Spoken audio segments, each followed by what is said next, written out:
Let me take you back to the 1980s, a time of synthesizers, shoulder pads, and the birth of some of cinema's most iconic heroes and heroines. Two names stood out, not just because of their undeniable talent, but because they redefined what it meant to be a female lead in an action film. Sigourney Weaver, Linda Hamilton, Ellen Ripley, Sarah Connor. Two characters who didn't just survive, they fought back. They became symbols of strength, resilience, and independence. But outside the world of xenomorphs and Terminators, who actually came out on top? Who got richer? Who found greater success, fame, and longevity? Who really won the long game? That's what we're here to find out.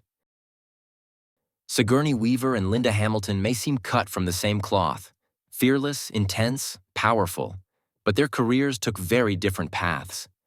They both had their breakthrough roles in legendary sci-fi franchises, but how they capitalized on that fame is where the real story begins. Let's start with Sigourney Weaver. Born Susan Alexandra Weaver in New York City, she had the benefit of an elite upbringing. Her father was president of NBC, and Sigourney attended Stanford and Yale, where she honed her craft and emerged not as a starlet, but as a true stage-trained actress.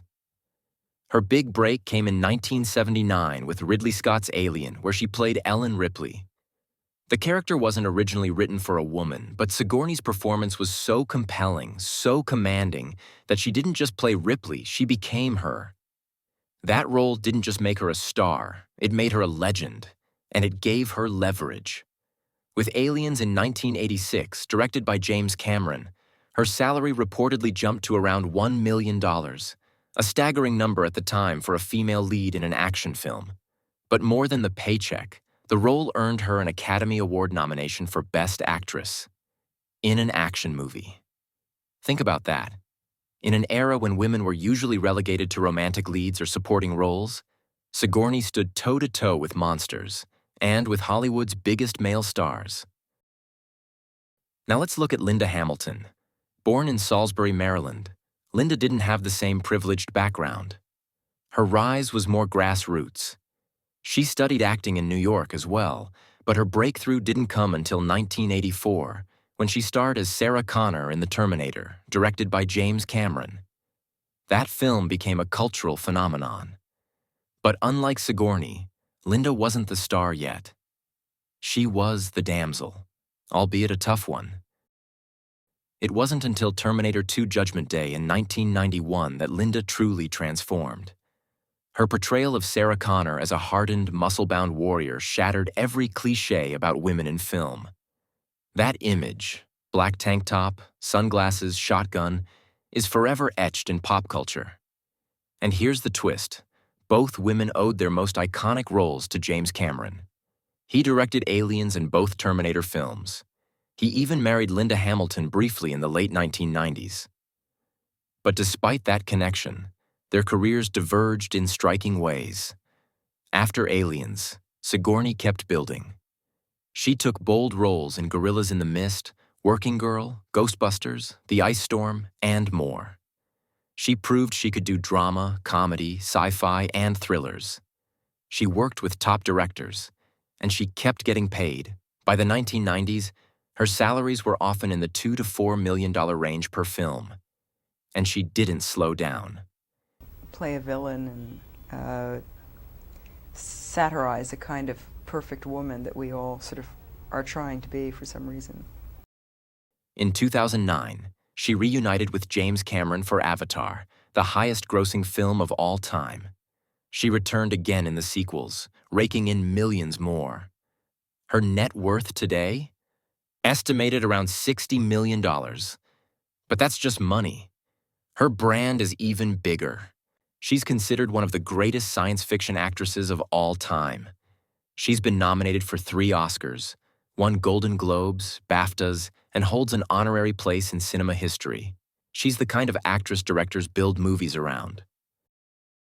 Linda Hamilton's path was more turbulent.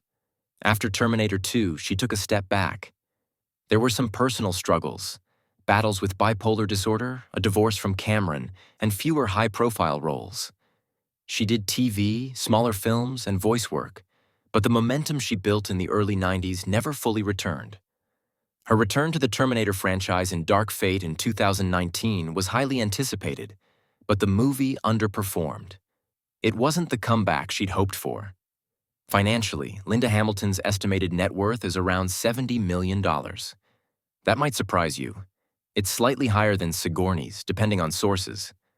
But a big chunk of that likely came from her divorce settlement with James Cameron, reportedly worth around $50 million after he made Titanic. That's not a judgment, just a fact. But in terms of sustained career earnings and ongoing roles, Sigourney likely pulled ahead in the long run. But success isn't just about money, it's about influence. And here, Sigourney's legacy is undeniable. Ellen Ripley has been studied in film schools, cited in feminist essays, and honored by the American Film Institute as one of the greatest film heroes of all time. Weaver opened doors for every woman who came after her in genre films.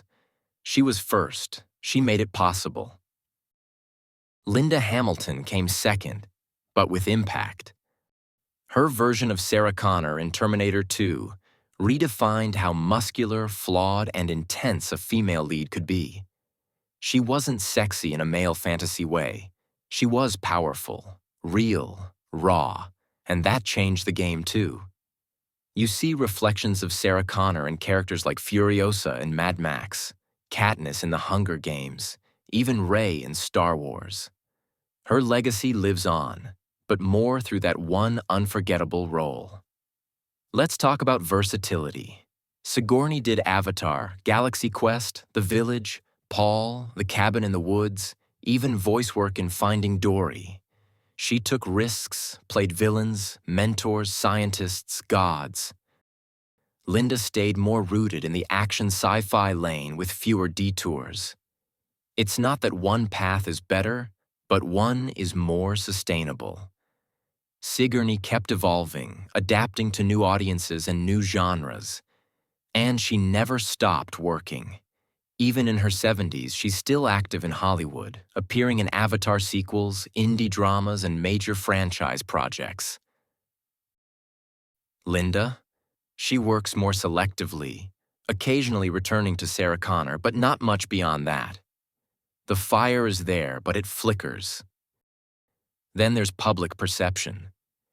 Sigourney is considered Hollywood royalty, graceful, eloquent, respected by peers and critics alike. Linda is more of a cult icon, loved by fans but less present in the Hollywood circuit.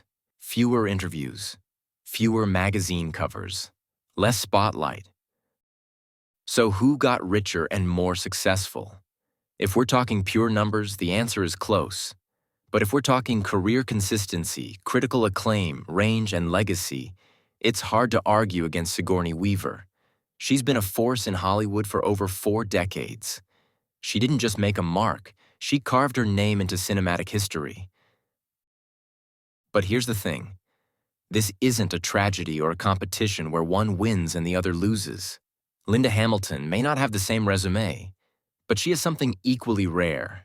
She became the face of one of the most iconic films of all time, and that matters. So maybe they both won. Sigourney built an empire of roles. Linda forged one unbreakable symbol. 2 queens of science fiction, each ruling in her own right. What about you? Got a favorite between Sigourney and Linda? Let us know in the comment. We'd love to hear your take. If you want more epic showdowns like this one, make sure to turn on notifications so you never miss a story. See you in the next video.